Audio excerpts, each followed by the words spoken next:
Like Seven Kids in the Alps or something.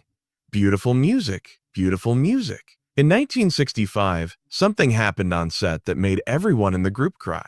It wasn't an accident or a death. It was a sound. A silly, childish noise that ruined many takes of the most important scene in the movie. It cost the company a lot of money to try to fix it. They couldn't, so they put something over it. No one could talk about what really happened in that gazebo for 30 years. Christopher Plummer, who didn't like the movie, kept the secret. That is, until Julie Andrews finally told everyone on live TV. A brave cameraman was strapped to the side of the monster chopper where the door would be. In 1956, a German director made two movies based on Maria von Trapp's autobiography. In West Germany, they were huge hits. In fact, they were the most popular movies made after World War II, and they were shown all over Europe, and even in South America. In the US, however, companies laughed them off as high school projects. Then something strange took place. Paramount sent Vincent J. Dunhue, a director who won a Tony Award, to look at possible projects. He also thought the movies were bad when he saw them, but something about the story really moved him. He didn't pitch it as a movie, so he said something brave. This can't be turned into a movie. And for Mary Martin, you need to turn it into a Broadway show. Everything changed because of that thought. Years ago, Maria von Trapp sold the rights to make the movie for only $10,000. That's equal to about $104,000 today. It wasn't a big deal at the time. Hollywood tried to buy the title alone, but Maria said no. That person had to tell the whole story if they were going to tell her story. In the late 1950s, Mary Martin and her husband Richard Halliday tried to find Maria to talk about the stage rights, but couldn't reach her. So she went to Papua New Guinea with Father Wozner to do religious work. Every time they got to a new mission station, a couple from America had sent them a letter. Maria tore them up. She had no desire to go to Broadway. She wanted to help other people. Then, fate took over. Maria and Wozner got back to the U.S. by ship and arrived in San Francisco. There was Richard Halliday waiting. He gave them tickets to see Annie Get Your Gun with Mary Martin. Maria thought the show was great, but she had to tell them the bad news. They bought the rights from her already. She told them, "You can still give it your best shot." That shot would soon be known all over the world. There were plans for the show to use real Austrian folk songs, with only a few new songs written by Richard Rodgers and Oscar Hammerstein. They refused to write just one song, though, when asked to. The style they used on Broadway wouldn't go with old European songs. They told the producers what they had to do. "We have to write down the whole score or we'll be out." The producers decided to wait until Flower Drum's song was done. It was worth the wait. Mary Martin and Theodore Backel were in the show when it opened on Broadway on November 16, 1959. Even though it cost $400,000 to make, $232 million was raised in advance ticket sales. The show was put on 1143 times. During her whole run, Mary Martin only missed one show. In just a few months, in June 1960, there was a bidding war over the picture rights. Fox 20th Century won and paid $1.25 million. Today, that's more than $13 million. The company was losing a lot of money at the time because of the failure of Cleopatra. It was very risky, but the deal had an odd clause. In the event that the movie made more than $12.05 million, the writers would get 10% of the money. Howard Lindsay believed it was a joke. What picture was better than that? He was about to find out. Putting Maria von Trapp in the movie version added to the excitement. Julie Andrews was crushed when she didn't get the part of Eliza in My Fair Lady. They went with Audrey Hepburn instead. Andrews was thought to be too plain for movies by Hollywood, but director Robert Wise saw something in her. He went to Disney to watch unfinished video of Mary Poppins and then talked to the screenwriter. "Let's be the first ones to sign her." He agreed to work for $225,000, which is about $2.28 million today. There are no fees or box office splits. There is just a flat fee. On the other hand, Mary Martin made more than $8 million from the play. Fox would feel bad about not giving Andrews a share of the money they made in the end. It was nice of her to get back at Mary Poppins. During her Oscar speech, she thanked Mr. Jack Warner, the man who turned her down. It wasn't easy to find a good Captain Von Trapp either. Christopher Plummer told them no more than once. He believed the part was dull and dead. He went so far as to write a message to the screenwriter asking for changes. There was more emotion, better dialogue, and a personal song that showed how he felt about Maria.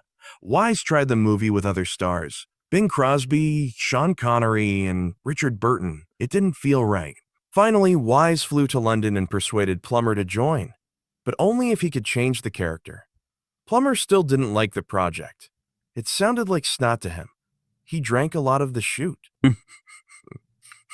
He later said that he was drunk during the scene with the family's last act. The $225,000 pay that Julie Andrews got is now seen as one of Hollywood's biggest mistakes.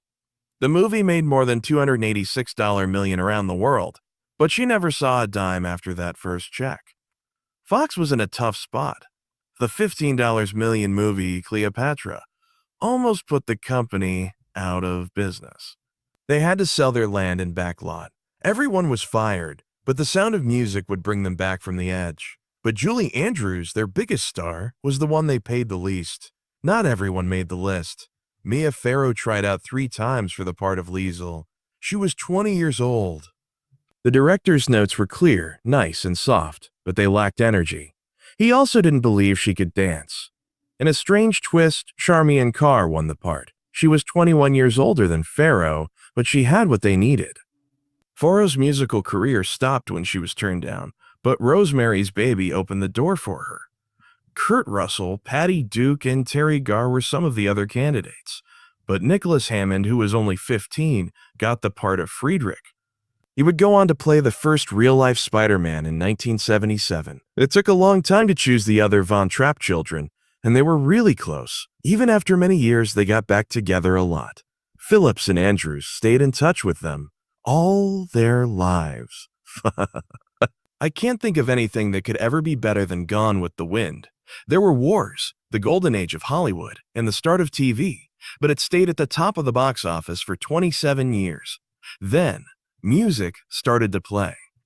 In November 1966, only 18 months after it came out, it did something that no one could have imagined. The movie made $286 million at the box office, beating out Gone with the Wind. That number wasn't made up with fake money either. The fact that it was changed to fit the cost of tickets at the time made the achievement even bigger. Not only were people paying more, but a lot of them were also there. Songs and plays had never looked so strong, and it wasn't just for the money. The world saw that movie 283 million times. That's almost 1 in 12 people who were alive at the time. Some people were singing along even though they didn't speak English. People in Asia, Africa, and Europe all fell in love with the same songs and tales. There were no ads running around the world, no social media, and no streams. Just word of mouth and watching it again and again. So that's how it went. The movie turned into more than just a fun time. It spread around the world and caused a culture explosion. It looked like everyone knew the songs, even if they didn't know the words. It felt like they had the same beating. Then the Oscars, where it won 5 times. The film had the best sound, the best cutting, the best score, and the best picture. There were a lot of heavy stories this year, like Dr. Zhivago, but the feel-good musical stole the show. Robert Wise, who had already won for West Side Story, showed that he was the best at what he did. The awards didn't just honor the story, they also honored the way it was put together. All of the technical parts worked together. What stood out were the sounds, the time, the music, and even the cuts. And even though musicals were meant to be fun at the time, the sound of the music made reviewers think it was art. A lot of people didn't see or know about the chaos going on behind one of the most emotional scenes in the movie. When Maria and the captain finally told each other they loved each other in the balcony, everything looked great. A magical kiss, soft lights, and soft talking. In fact, though, the set was very noisy. Sounds that are loud, wet, and silly. The carbon arc lights gave it off. The Moonlight image was made with these huge machines. Instead of making a sound like a raspberry, they were supposed to add that dreamy glow to the scene. A long, awkward, and burping raspberry. The lights groaned every time Julie Andrews and Christopher Plummer leaned in to kiss. Not just once or twice, but many times. Time could not have been worse. Some of the most moving lines would be broken up by another rude sound from the lights. He would tell Maria, "I love you," and then the raspberry would come. They tried over and over, 20 times, but it didn't work. To keep things together, Julie Andrews said they were standing right next to each other, but every single time the sound went off, they laughed out loud. It went around and around. They laughed more and more as they tried to be serious. The technical team did nothing but stand there and watch the actors laugh like helpless school kids for hours. Robert Wise gave up in the end. He made everything different. He told the team to shoot it in silhouette instead of with fancy lights. That way, the laughter and the faces could stay hidden for me. Andrews and Plummer were put up against the windows of the gazebos. The scene got soft, dreamy, and strange. Most importantly, the raspberries were no longer heard. What began as a disaster turned into one of the most famous love scenes in movie history. No one thought it would come from chaos. The company didn't want anyone to know, of course. Fox 20th Century put a tight grip on things.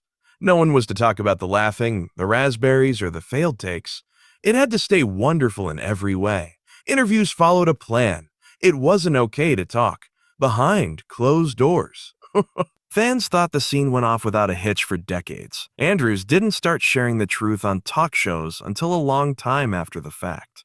It's hard to be right next to someone during a love scene when these awful raspberries are coming at you. At the same time, Christopher Plummer was fuming. He didn't like the movie and gave it the name The Sound of Mucus. He believed the whole thing was beneath him. The bad lighting and constant delays only made him more sure of what he already thought. At the time, he didn't say much. He kept things businesslike. He was angry on the inside, though. The scene of love turned into a joke. It was even worse that he had gained weight from eating and drinking too much while it was being filmed.